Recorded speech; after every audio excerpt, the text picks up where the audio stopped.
tayo. Ulo ng salmon.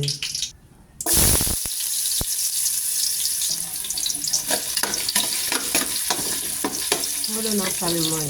Isigang natin. Bawang. Kunti lang yung bawang. Ayaw na masyadong mabawang. Sibuyas. Ang galing na ginawa ng sibuyas. At yan ay nag-brown na lahat. Eto na, lagyan na natin tomato.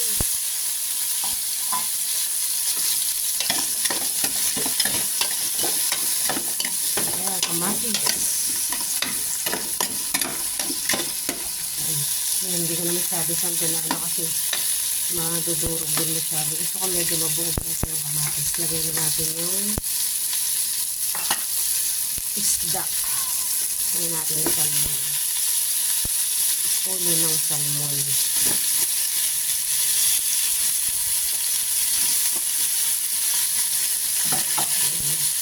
Para wala yung larisa. Wala, may medyo pa, may tanggalin ko. Kaya ko nang may hasang ng konti pa. Ayan, naka-full.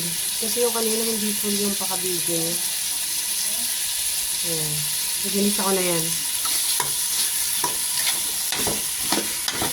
Ano ko muna sa yung konti. Nilagyan ko na siya ng tubig. Ayan. Parang sobrang lapit.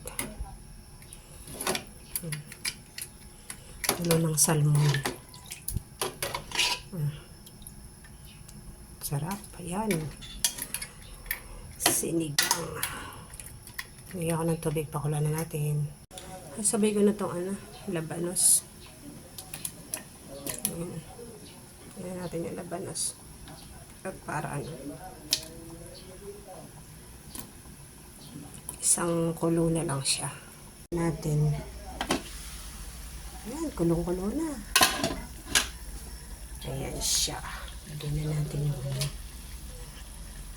sili. Sitaw. Bali, lang yan. Ilang gulay guys. Sa 2, 3, 4 ng gulay lang yan. Kasi mahal ang gulay. Ulo ng salmon, nasa 100 na. Sa gulay din, 100 din. Ang sahog pa dito, 100 plus din. Titipid talaga na. Ayan. Sinigang mix, tsaka pa. Diba? Laki ng gastos niya kahit ganyan yun. Gusto ko mag-ulam ng may sabaw. Sigang.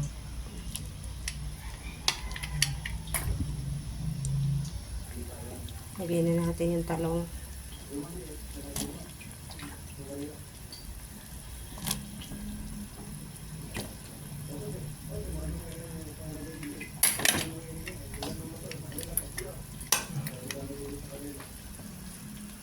Nakita nyo ba yan? Salmon. Sila natin yung kangkong.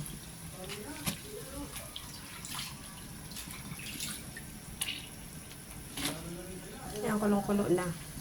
Lagyan na natin to. Sinigang sa miso. Yan. Bigyan naman, nor cubes. Charis.